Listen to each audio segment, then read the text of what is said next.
오늘 제가 궁금했던 것은 대체 어떤 뇌를 가지고 있어야 저런 불륜을 저지를까?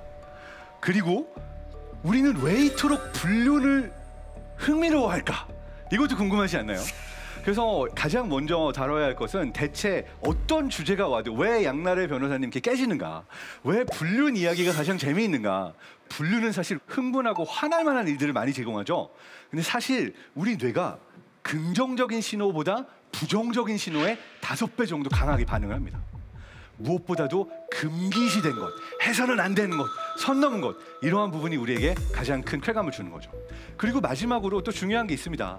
사실 불륜을 그냥 보는 사람 없잖아요. 입에 그냥 쌍시옷이 나오면서 욕하면서 와 저런 이러면서 막 나도 모르게 화를 내면서 공격하면서 보게 되죠. 이 순간 이 공동체의 질서를 무너뜨리는 저 불륜남 불륜녀들에 대해서 분노를 느끼면서 응징해야 된다는, 무언가 정의를 수호하는 느낌이 들면서 우리는 강력한 연대감을 느끼는 거죠. 그렇다면 사실 대체 불륜을 저지른 사람의 뇌는 어떤 구조를 갖고 있는가 이야기를 해야 되는데요. 불륜 이야기를 하려면 결혼 없이는 안 되죠. 그치, 전제가. 그러니까 사실 불륜의 뇌를 이해하기 위해서는 사랑을 할 때 뇌에서 어떤 일들이 일어나는지 이것부터 먼저 파헤쳐 봐야 합니다. 미국 러커스 대학교의 헬렌 피셔 교수는 2005년도부터 1000명이 넘는 커플들의 뇌를 연구하면서 어떠한 단계로 어떤 뇌 안의 호르몬들이 작동을 해서 우리는 사랑에 빠지는가라고 하는 것을 연구를 했죠. 이것을 간단하게 정리하면 사랑의 3단계라고 이야기를 할 수가 있습니다. 사랑의 1단계, 내가 누군가 눈길이 가면서 끌림이 느껴져야 되죠.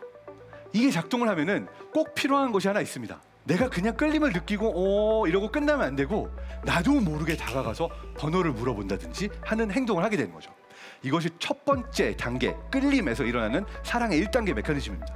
그리고 나서 2단계로 넘어가면서 바로 우리가 잘 알고 있는 호르몬들이죠. 도파민, 세로토닌 같은 호르몬들이 영향을 끼치기 시작하는데, 도파민의 작동은 쾌감을 느끼고 기쁨을 느끼고 이 사람과 함께 한다는 것이 너무너무나 짜릿하고 기쁘게 만드는 역할을 하고, 그러한 분비에 따라서 이러한 것들이 변하기도 하는 거죠. 자, 근데 여러분, 사랑의 유통기한이라는 얘기를 들어보셨을 거예요.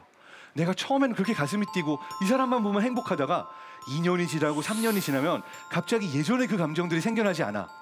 그러면서 뭔가 시들해진다, 이런 이야기를 들었는데, 이것은 도파민의 분비가 계속해서 똑같은 강도로 일어나지 않기 때문이라고 할 수 있어요. 그러니까 사랑의 3단계는 사실 계속된 흥분과 짜릿함만으로 지속되는 것이 아니라 이 사람을 믿을 수 있어야죠. 이 사람은 세상 누구보다 내가 믿을 수 있는 사람이고 나만을 위해서 존재하는 사람이야. 자, 그렇다면 사랑한다고 약속을 해놓고 계속해서 불륜을 저지르는 사람들은 어떤 뇌를 가지고 있는가? 여러분이 잘 아는 한 문장으로 설명이 될 겁니다. 불륜을 한 번만 저지르는 사람은 없다. 왜 그럴까요? 이것을 설명한 하나의 이론은 무엇이냐면, 사랑의 3단계로 넘어가는 데 있어서 내가 사랑의 1단계, 2단계의 과정에만 중독되어 있는 거예요. 그러니까 내가 좋아하는 사랑은 사랑에 빠져서 짜릿한 기쁨이 느껴지던 그 1, 2단계의 단계만 나에게 사랑이고, 그 이후의 사랑의 단계로 넘어가지 못하는 경우가 불륜을 자주 저지르게 되는 특징을 가지고 있다고 할 수가 있는 거죠. 사실은 이런 사람들은 결혼을 하지 않는 것이 맞습니다. 불륜도 끊을 수 없으니까. 문제가 해결이 되는데 걸렀어야 되는 그래, 그러네. 참을 수가 없다면. 어떻게 고르지? 평생 함께 할 것처럼